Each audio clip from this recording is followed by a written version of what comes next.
So I was reading Toby Young's excellent essay in Quillette.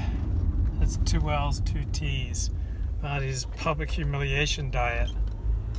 And if you know Toby Young, you know his memoir, your initial reaction might be, well, how can Toby Young be humiliated any more than he's humiliated himself? Because in his memoir, he writes all these embarrassing things that he said and did when he was in New York City, and eventually that got made into a major Hollywood motion picture, maybe a small independent picture, but anyway, I saw the movie. And Toby's got that quintessential British quality of when he writes about himself, he's kind of concentrating on the things that are most shameful. Because I did the same thing, in that I don't think by and large people want to read about my triumphs. They'd much rather hear about my humiliations. Yeah, this channel is for winners, okay? That other channel, it's for wankers and dweebs and gimps and losers, okay? This, it's got the Jew-friendly content. It's inner circle content. It's you're stepping into the winner circle by subscribing to this channel. This is where all the Kevin Michael Grace streams are going. This is where you can find the Grace Book Club and the Grace Movie Club. It's where you can learn about cinema and the finer aspects of television and literature. So, Toby Young writes this long essay detailing what he's been through over the past few months. And I haven't been paying close attention to what Toby's been going through, but I've seen his name constantly in the news, and usually in a derogatory sense, in the British news. Not American news hasn't paid much attention, but British newspapers have had field day carving up Toby Young over the past year in particular, but over the past 30 years that's been going on. It's just that the intensity is considerably increased. So Toby published a memoir about 17 years ago, How to Lose Friends and Alienate Other People, about his time with Vanity Fair. And so when you make a career out of humiliating yourself or sharing, okay, what am I giving to new subscribers? If you act now, I'm going to throw in like a genuine Luke Ford signed keeper. So he's made a career out of humiliating himself and writing about his humiliation. And that's fun to read, and you can make a career out of that because everybody loves to read and learn about other people's humiliation. The downside is the wider society, to the extent that they know you, they tend to not take you so seriously. If you don't take yourself seriously, other people tend to not take you seriously. If you slag off yourself, other people will be much more likely to slag off yourself. If you make a joke about how you're a porn addict, other people will just naturally tend to repeat it, but without the irony, without the humor. It's just, you're a porn addict. So, once you make certain decisions in life, all sorts of other doors are just closed off to you. And that's just how it works, okay? I wrote on the porn industry for about a decade, so all sorts of doors are closed to me. I mean, how do you leverage a career writing about double penetration? Okay, you just don't. And so I will never make a career out of working with children. Okay, I'm not gonna go there. So I'm not the guy at the Orthodox synagogue who's handing out lollipops to the kids, all right? Never going to do that. Never going to volunteer to work with children. I don't go up to kids and hug them. I'm a bachelor. So bachelors in Orthodox life shouldn't go around hugging kids, handing out candy, volunteering to be with children. It's just not appropriate. And so too, if you make a career out of poking fun of yourself and humiliating yourself, then you're going to have a very hard time transitioning to a career as a serious public intellectual. It's just not going to happen. So I saw poor Kevin Grace yesterday had to make a tweet explaining why he'd even deigned to come on my show. You know, he was getting attacked for coming on my show, and he says that Luke has been good to me, and that my writing on the porn industry ended 11 years ago.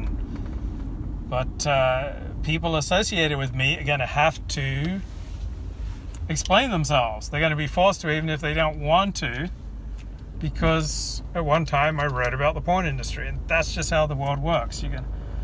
People associated with me are going to get put under pressure. Like, how can you have anything to do with this guy? He once wrote about the porn industry, except it won't be phrased that broad-mindedly. It'll be, this guy's a filthy pervert, you know, and no decent person can have anything to do with him. And that's just how it works. I mean, this is the life I chose.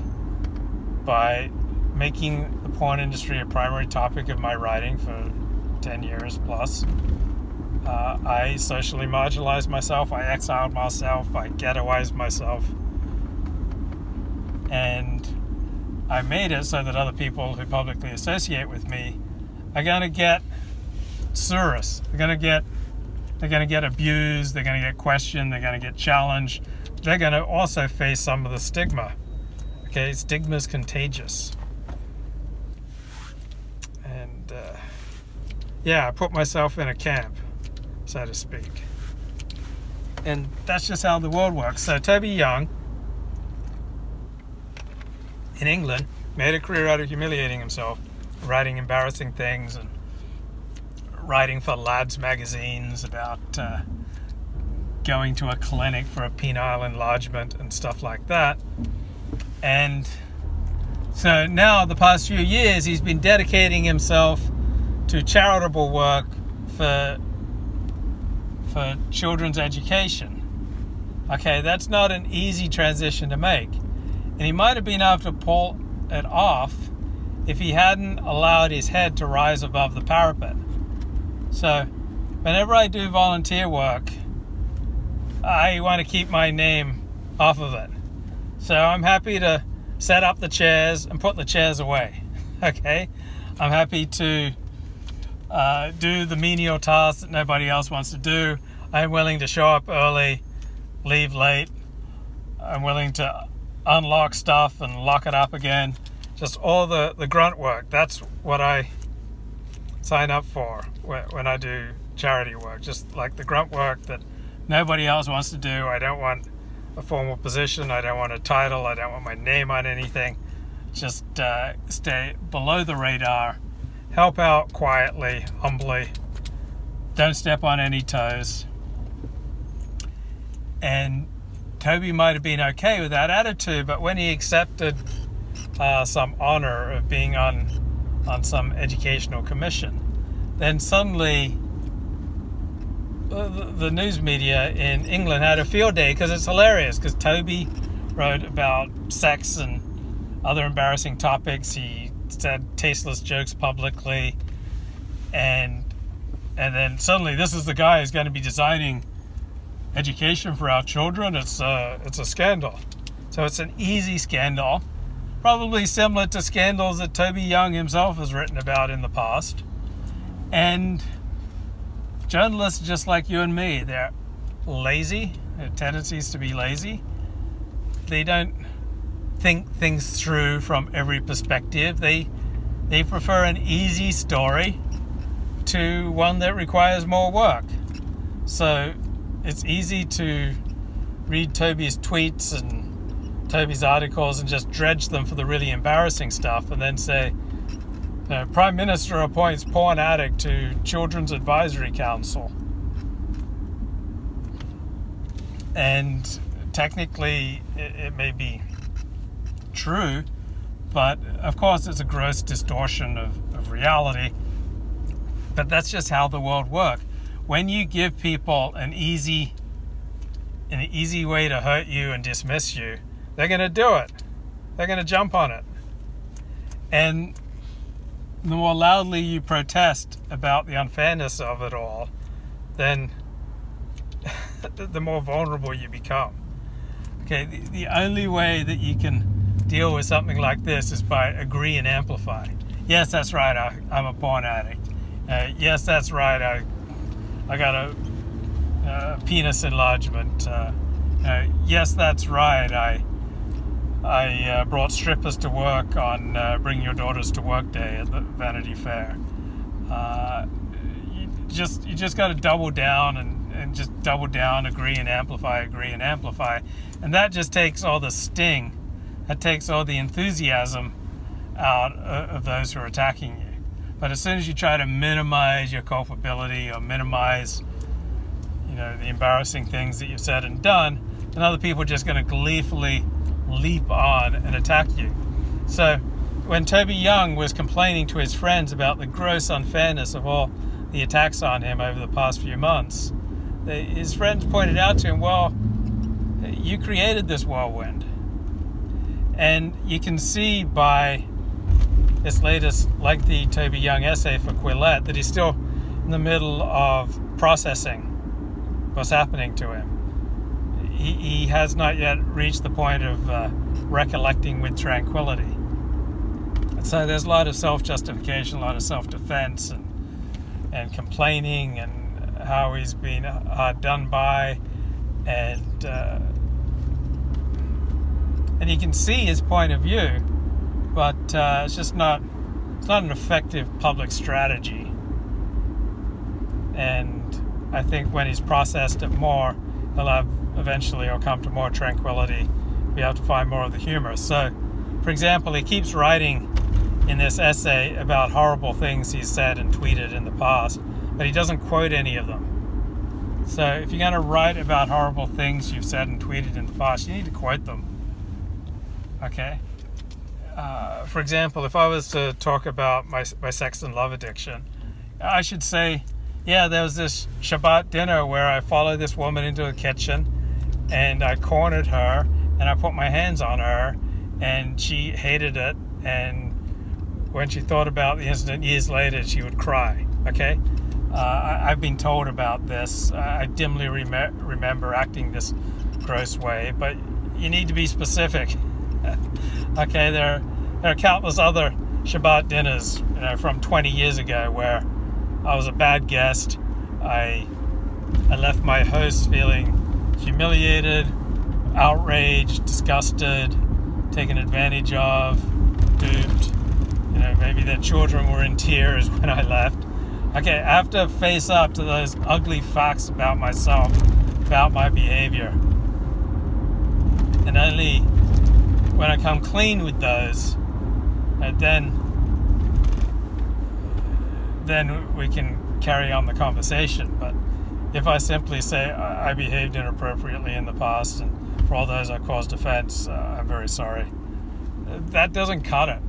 If you're going to publish autobiographical essays or do autobiographical vlogs, you need to be more specific. You need to take responsibility.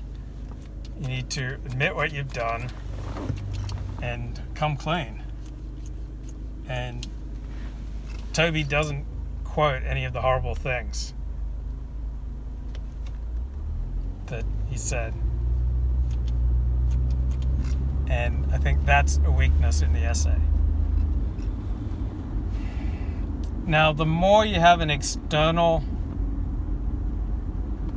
sense of yourself, the more vulnerable you are to these types of humiliation. So there are many areas of my life where I have a very strong internal compass. And I'm not vulnerable to what anyone else may say. For example, if I write something and then I go into another browser and read it back, and I read it back with pleasure, I know if I write something that I enjoy reading, that is good writing. And it doesn't matter what anyone else says. If I read something aloud to myself and I chuckle and I enjoy it, I know that's good writing. I know that if someone says I'm stupid, I know that if that's meant as an attack on my IQ, that's a false charge. So that doesn't bother me. The only attacks that bother me are those that are grounded in truth.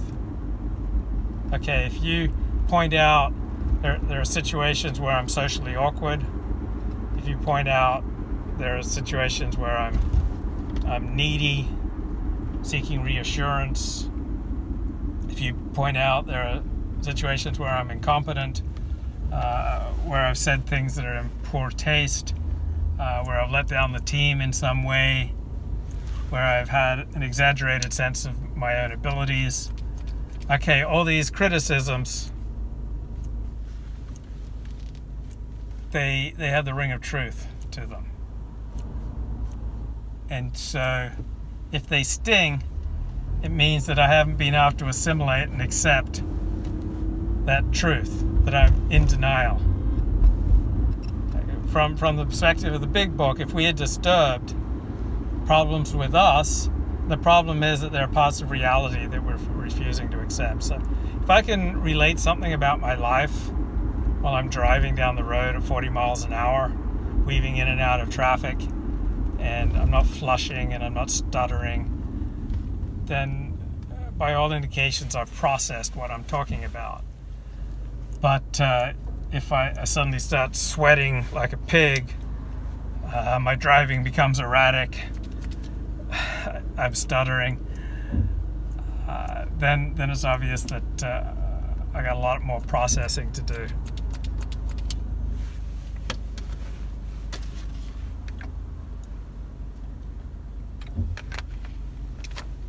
So, generally speaking, the more value that we can